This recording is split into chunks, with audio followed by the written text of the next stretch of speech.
ខេសួស្តីបងប្អូនទាំងអស់គ្នាសម្រាប់បងប្អូនដែលមានបញ្ហាជាមួយនឹងរស័រវត្តដែលវាបាក់នេះរស័រនេះវាបាក់ហើយបងប្អូនមួយចំនួនដែលក៏អត់ទាន់ចេះដូរដោយមើលវិធីដូររបស់ខ្ញុំបានមុនដំបូងយើងត្រូវដោះខ្យងចេះចឹងសិនបើវាចេញចឹងមក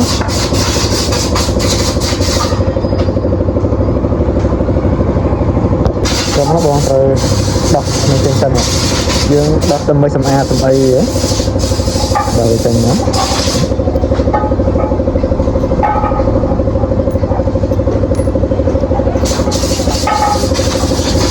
តោះមកនេះយើងយកទូវាមួយនេះមួយនេះ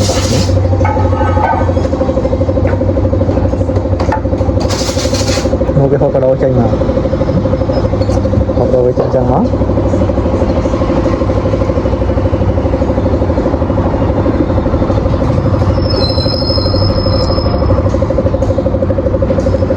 ហើយការដាក់របស់វាក៏មានលក្ខណៈដាក់របស់វាផ្សេងៗគ្នាដែរអានេះវាមាននេះលួសវាមួយឆ្កាំងនេះលួសឆ្កាំងហ្នឹងនេះយើងដាក់ចំនេះចំបន្លាស់នេះមកយើងដាក់ចូលចឹងមកដើម្បីយើងបកទៅវាលួសវាទៅតាមចឹង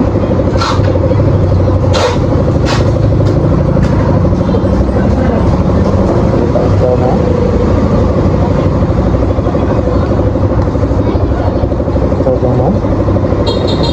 នេះយើងដាក់ចំបតូលនេះ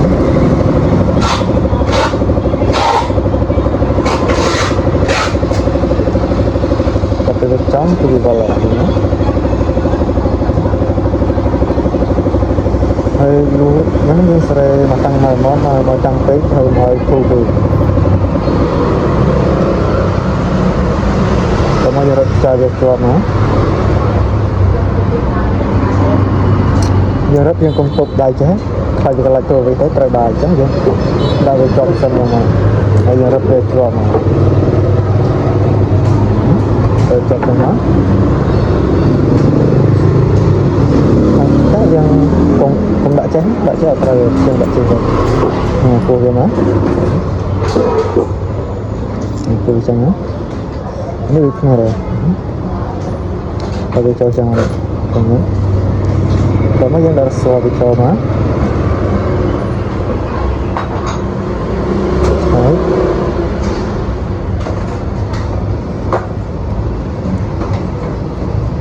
មួយចូលយ៉ាងណា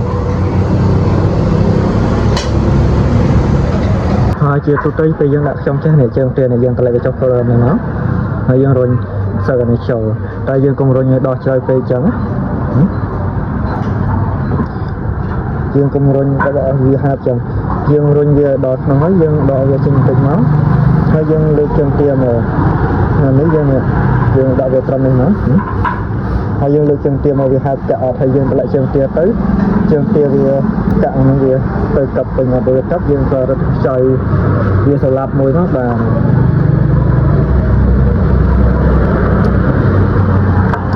ចាំមកពេលយើងដាក់ចង់ចេះហ្នឹងជើងទាត្រូវនៅក្រោមហើយនៅពេលដែលយើងលើកជើងទាឡើងកាក់វាហើបអានឹងបានត្រូវ